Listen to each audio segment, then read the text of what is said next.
और चलिए अब बात करेंगे बड़ी खबर की। रुद्रप्रयाग से बड़ी खबर, 3 दिन बाद फिर से शुरू हुई केदारनाथ धाम यात्रा। केदारनाथ धाम की पैदल यात्रा शुरू। गौरीकुंड से सोनप्रयाग के बीच सड़क ट्रीटमेंट काम तेज, जगह जगह भारी सुरक्षा बल भी तैनात। ये बड़ी खबर आपको बता रहे, 3 दिन बाद एक बार फिर से केदारनाथ धाम की यात्रा शुरू हो चुकी है। केदारनाथ धाम की पैदल यात्रा शुरू हो चुकी है। इससे पहले देखिए लगातार जो रास्ता है बाधित होने की वजह से जो यात्रा है वो कहीं ना कहीं रोकी जा रही थी। जगह जगह पर भारी सुरक्षा बल भी तैनात कर दिया गया है। खबर पर अधिक जानकारी के साथ संवाददाता प्रवीण हमारे साथ बने हुए हैं। प्रवीण, देखिए 3 दिन के बाद एक बार फिर से यात्रा शुरू हो चुकी है। यात्रियों में कितना उत्साह और कितनी संख्या में यात्री यहाँ पर पहुंच रहे हैं?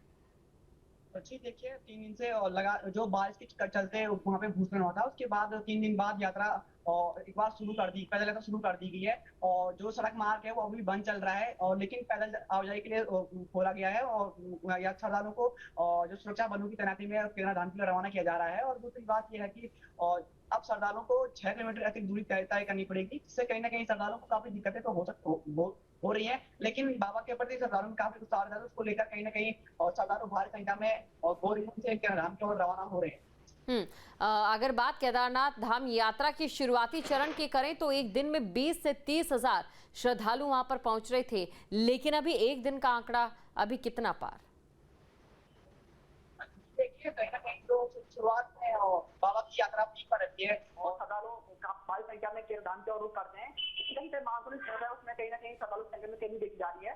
और इस बार आजकल जहाँ शुरुआत में 20,000 से 25,000 श्रद्धालु पर दिन बाबा के दर पर माथा टेकते थे, वहीं अब अगर आप आजकल की बात मानसून की अगर बात करें तो वहाँ पे 2,000 या 25,000 श्रद्धालु ही केदारनाथ धाम पहुंच पा रहे हैं। उसके बाद भी 3 दिन यात्रा बंद रही। कहीं श्रद्धालु को सुरक्षा स्थानों पर रोका गया। इसको लेकर कहीं ना कहीं श्रद्धालु की संख्या में गिरावट होना लाजमी है। और कहीं ना कहीं सदन प्रशासन भी लगातार अब श्रद्धालु की संख्या में बढ़ोतरी करने की और अगर प्रयास होता है कि ताकि सुविधाएं मिले और श्रद्धालु भारी संख्या में केदारनाथ की ओर रुख करें। बहुत से व्यापारी होते हैं प्रवीण ऐसे जिनकी आर्थिकी पूरे साल में सिर्फ इसी चारधाम यात्रा पर टिकी रहती है। उन व्यापारियों को भी काफी ज्यादा नुकसान होता है मानसून में। ऐसे में उन व्यापारियों का क्या कुछ कहना है?